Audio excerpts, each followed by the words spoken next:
This is Brat, a game for the Amiga and Atari ST that came out in 1991. Forgotten and virtually unknown outside Europe. Perhaps justifiable given the horrifying cover art, very much a product of its time at the peak of saccharine characters and cutesy platformers. But Brat has a certain edge. It's the sunglasses, the leather jacket, the gold chain. This isn't just some cute baby, it's a cute baby with attitude.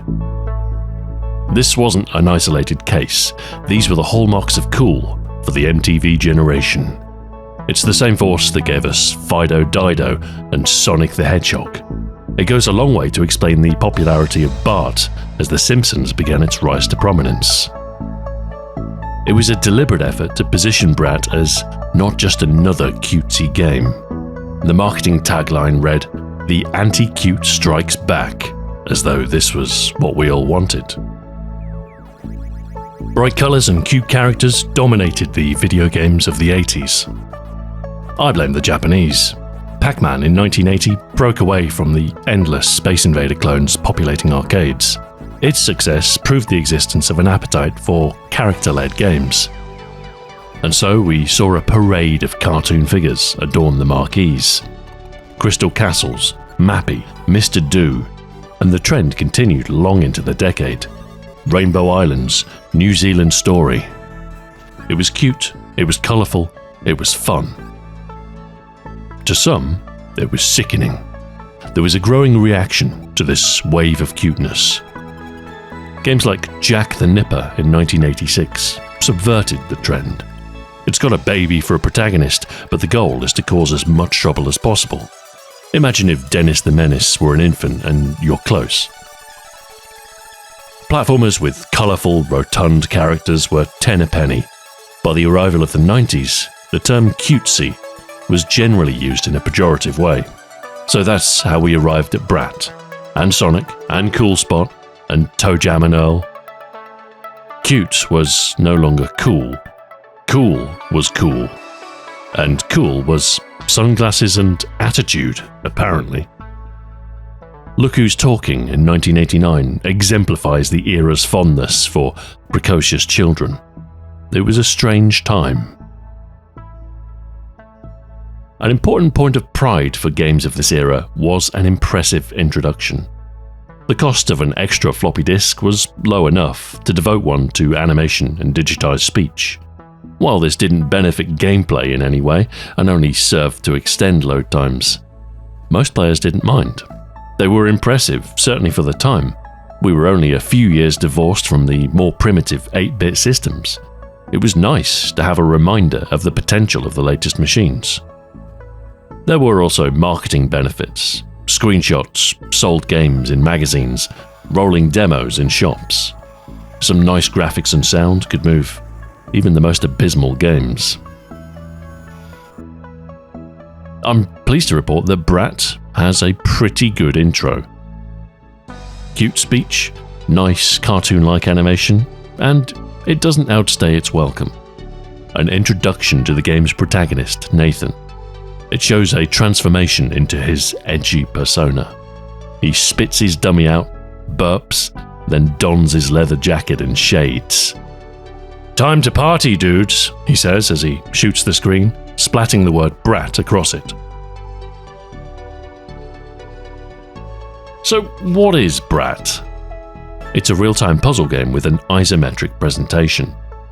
The baby starts at the top of the level and will walk in a straight line until otherwise instructed.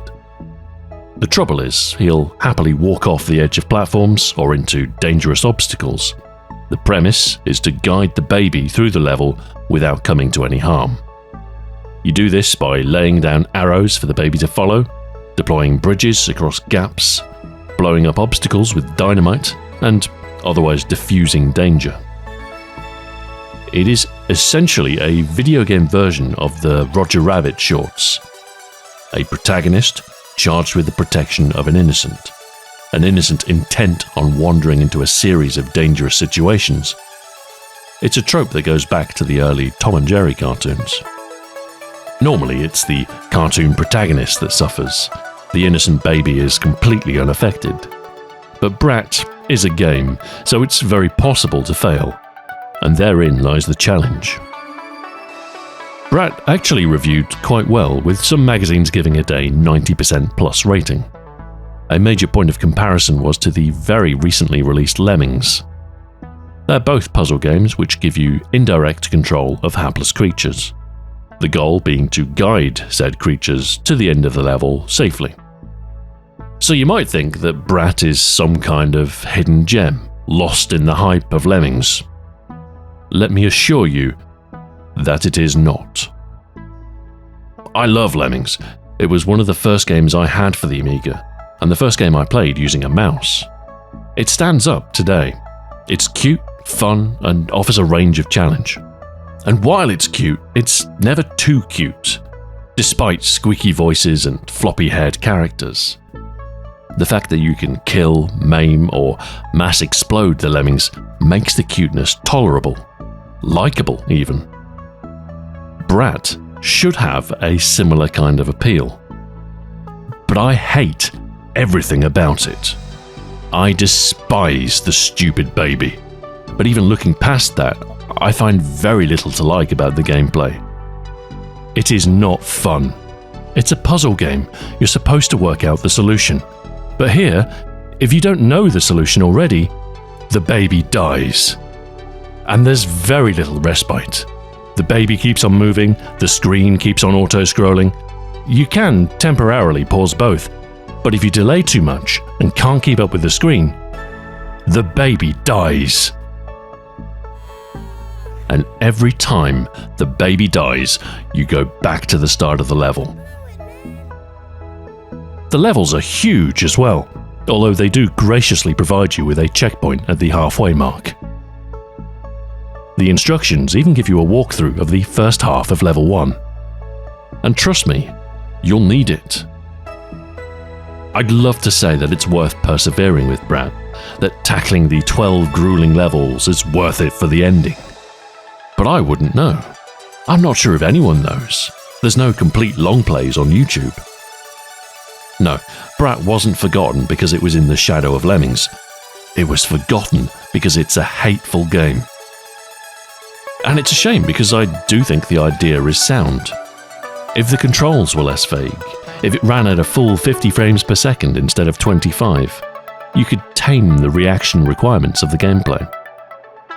And if the levels were better pitched, maybe some shorter, easier levels to begin, with obstacles and their countermeasures introduced piecemeal, you could turn it into a much less frustrating experience. As it stands, Brat is an interesting but flawed game. As much as I hated it, part of me wishes I didn't. It's so close to being a good game. A few tweaks, a little more time in the oven, it could have been great. But hindsight is 20/20, isn't it? I think Brat was a victim of the realities of game development. Extra dev time is a luxury many studios can't afford. Sometimes publishers make the decisions. Sometimes they'll sacrifice quality to meet a deadline. Sometimes somebody in marketing will suggest the baby should have an attitude. These decisions are private, the creative disputes hidden. But even from an outside perspective, the developers of Brat have a short but tragic story. It starts with Stefan Uvnovsky and his wife Anna Uvnovska. They started out working on 8-bit games as part of AdventureSoft, such as Masters of the Universe Super Adventure for the Commodore 64 in 1986, Rebel Planet, Captain America in the Doom Tube of Dr. Megaloman. In 1988, Stefan worked on Dream Warrior for the C64 and met programmer Colin Reed. In 1989, Stefan, Anna, Colin, and artist Stephen Green formed a studio called Forcefield. Their first game together was Incredible Shrinking Sphere. It's an isometric game, like if Marble Madness were a shoot-'em-up. In 1989, they started to work with Activision. They delivered the Amiga and Atari ST ports of Time Scanner.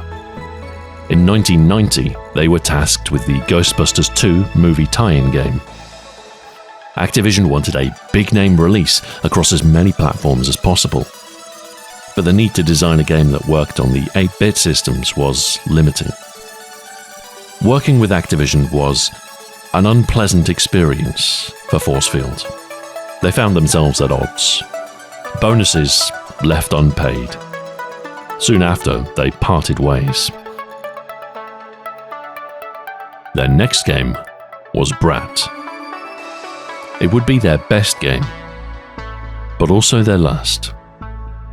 Their new publisher was Imageworks, well known for their big-name licensed games. They published some of the Bitmap brothers' finest. Imageworks was a label of Mirrorsoft, which was part of the UK tabloid newspaper group, then owned by Robert Maxwell. Unfortunately, he died in '91 amidst a mountain of debt. His empire collapsed. Mirrorsoft entered administration and ceased operation by 1992. Force Field went unpaid again. Their next project, an arcade adventure called Suzerain, cancelled. The studio disbanded and went their separate ways. Husband and wife team Stefan and Anna left the industry. Stephen Green continued as a games artist. He was at Climax London until a merger in 2007. Colin Reed went on to great things. First, he went to Argonaut Software, then Grey Matter, followed by Nintendo. In 2008, he joined Microsoft as part of Turn 10 Studios. He became the principal engine lead for Forza Motorsport. Brat remains forgotten by most, a murky memory at best. Its appearance on a Games Master Challenge, its only high point.